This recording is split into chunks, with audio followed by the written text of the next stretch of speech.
In the early afternoon of July the 17th, 2014, a Boeing 777-200 of Malaysia Airlines departs Amsterdam Airport Schiphol for Kuala Lumpur, Malaysia. The flight is prepared as usual, and the aeroplane is in an airworthy condition. On board of flight MH17 are 283 passengers and 15 crew members. The routing of this flight leads via Germany, Poland and Ukraine to the east, a standard routing to Asia that many airlines use. Flight MH17 enters Ukrainian airspace at an altitude of 33,000 feet, following airway Lima 980. The crew diverts a short distance to the north to avoid some thunderstorms when returning to the airway in the eastern part of Ukrainian airspace. In this region, an armed conflict between the Ukrainian government and armed groups is in progress. Therefore, lower levels of the airspace are restricted for civil air traffic. Flight MH17 is routed above this restricted airspace to waypoint Romeo November Delta in the Russian Federation. Until that moment, the flight proceeds normally. When flight MH17 is above the eastern part of Ukraine, a Buk surface-to-air missile system fires a missile. It travels almost at 3 times the speed of sound and carries a 9N314M model warhead. Inside it is an explosive core surrounded by 2 mantles containing preformed iron fragments. Radar guides it to its target, where it is detonated by means of a proximity fuse. A Buk surface-to-air missile can reach an altitude of 80,000 feet, exceeding the flight altitude of flight MH17 by far. At 20 minutes and 3 seconds past 1, this warhead explodes to the left and above the cockpit of MH17. About 800 preformed fragments perforate the aeroplane. This impact, combined with the blast of the explosion, causes the cockpit and the business class section to separate. As it descends, the aeroplane disintegrates. This film shows the international investigation into this crash, conducted by the Dutch Safety Board.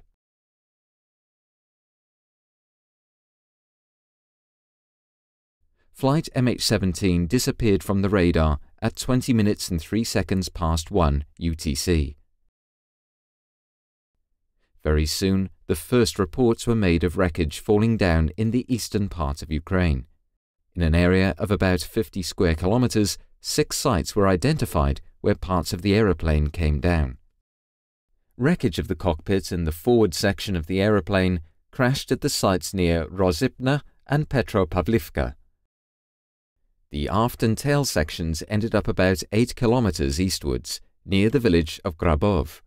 The middle section of the aircraft was destroyed by an intense fire at the main crash site. None of the 298 occupants survived the crash. The Ukrainian National Investigation Bureau, NBAAI, commenced an investigation the same day. Because of the considerable number of Dutch passengers, the Dutch Safety Board decided to send a team to Ukraine the next morning. They arrived in Kiev on the evening of the 18th.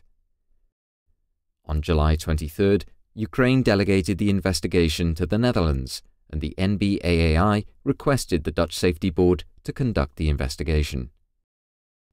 This investigation was conducted according to the standards and recommended practices of ICAO, the United Nations International Civil Aviation Organization. The investigation consisted of accredited representatives of 7 states and initially started its work from Kiev. Later on, the investigation was continued from The Hague in the Netherlands. Chairman EuroZpravy explains why the Dutch Safety Board conducted this investigation. The investigation established in detail the exact causes of the crash. It presents the facts and speculation is removed. An investigation contributes to aviation safety and will provide clarity to the relatives. Because of the large number of Dutch victims, we naturally wish to contribute to the investigation into the causes of the crash. When we were asked to conduct the investigation, we were ready to do so. The investigation was made possible thanks, in part, to the efforts and expertise of representatives from the 6 participating countries. They met on several occasions and their input has contributed to the quality of the report. The crash site is located in an armed conflict area and access is very limited. Under escort of the OCSC, Ukrainian and Malaysian investigators and the Australian Federal Police were able to pay brief visits to the crash site the first days after the crash. There, many photographs could be taken. After that, it was not possible for investigators to visit the crash site until late autumn. Sections of the cockpit found on the crash site show damage indicating high-energy objects penetrating the aeroplane from the outside. The flight data recorders were handed over and the investigative team transported them to Farnborough in the United Kingdom to retrieve the data. Based on these first findings, the Dutch Safety Board published a preliminary report in September 2014. The first conclusions were: no abnormalities were found regarding the aeroplane or crew. No malfunction of any system or oral warning was recorded. Also, no distress messages were received by air traffic control. Radar data showed that no other aircraft was in such close proximity that a mid-air collision could have occurred. Damage to the forward fuselage indicated penetration by high-energy objects from outside the aeroplane. In the autumn of 2014, the first recovery mission for the wreckage took place. From October onwards, preparations were made to recover those parts of the wreckage that were most important and to transport them to the Netherlands for further investigation. During a 6-day period, starting on the 16th of November, the Dutch Safety Board recovered hundreds of pieces of wreckage. The wreckage was transported to a railway station in Torez, Ukraine. In the spring of 2015, 2 wreckage recovery missions followed. Investigators were able to recover additional wreckage from the sites that could not be investigated before. They also received wreckage that was collected by locals. The first convoy of wreckage arrived in the Netherlands at the Gilze-Rijen Air Force Base on the 9th of December 2014. Over the following months, more convoys of wreckage were transported to Gilze-Rijen. Upon arrival, all wreckage was sorted, tagged, photographed in front of a green screen, and forensically examined. In a hangar, pieces of the aeroplane were laid out for investigation. All wreckage pieces were examined for failure mechanisms, damage patterns, and traces of external objects that could have hit the aeroplane. The investigation of the wreckage led to further evidence of a surface-to-air missile being the cause of the crash of flight MH17. A number of other scenarios, such as internal explosions, gunfire, or air-to-air missiles, were excluded. Based on the photographs of the wreckage, a 2-dimensional reconstruction was made to identify the position of wreckage on the aeroplane's grid. The major fractures were determined on the basis of the wreckage, the photo reconstruction, as well as the location where each part was found. At Gilze-Rijen Air Force Base, the Dutch Safety Board made a 3-dimensional reconstruction of the forward section of the aeroplane. First, a frame matching the model of a Boeing 777-200 was built. Over a period of 3 months, the cockpit and the forward part of the business class were reconstructed. The parts were moved to their exact position and fixed in place. This reconstruction was made to validate and visualize the results of the investigation. It shows the overall picture and places various parts and damages in their context. Looking at the reconstruction, the impact pattern made by the high-energy objects is clearly visible. The reconstruction also demonstrates the effects of the impact and shows the marks where the cockpit was torn from the rest of the fuselage. The high-energy objects that perforated the aeroplane were also found in the bodies of 3 crew members seated in the cockpit. The preformed fragments have distinctive shapes, cubic and bow tie shaped, and were made of a ferrous metal. Some fragments had traces of aluminium and glass on them, proving that they had perforated the aeroplane from the outside. The 2 left windows of the cockpit particularly show perforation by preformed fragments. Many traces of explosives were found on pieces of wreckage. Also, certain traces of paint were found that match paint on parts of a missile that were recovered from the crash site and missile fragments found in the cockpit and the left wing. The retrieved fragments and traces of paint point to a missile carrying a specific type of warhead and launched by a Buck surface-to-air missile system. During the investigation, a number of computer simulations were conducted. These support the surface-to-air missile scenario. The detonation of a 9N314M model warhead was simulated to calculate a point of detonation as well as the damage that could be expected. The warhead exploded on a location in space less than 1 cubic meter to the left of and above the cockpit, spraying its fragments in a characteristic radial circular pattern originating from the missile. These patterns match the damage found on the reconstructed forward section of the fuselage. Further proof of the detonation position was found in the last milliseconds of the cockpit voice recorder. This contained recordings of 3 crew microphones and an overhead microphone in the cockpit on separate channels. During the final milliseconds, these microphones recorded a sound peak. Based on the difference in timing of the recordings of the sound peak on these 4 microphones, a direction could be calculated. Based on the investigation into the detonation of the warhead and the characteristics of both the Boeing 777 and the Buck surface-to-air missile, its possible flight paths were simulated. The calculated area from which the missile was launched measures about 320 square kilometers and is situated in the eastern part of Ukraine. Further forensic research is required to determine the launch location. Such work falls outside the mandate of the Dutch Safety Board. The investigation demonstrated that the aeroplane flew at an altitude of 33,000 feet, which is to say 10.1 kilometers. No abnormalities regarding the aeroplane or crew were found. The flight proceeded normally, and no malfunctions of any system or oral warnings were recorded. Also, no distress messages were received by air traffic control. Both flight recorders stopped abruptly at 13:20:03, and from that time, the flight crew of MH17 did not respond to air traffic control messages. Flight MH17 disappeared from the radar.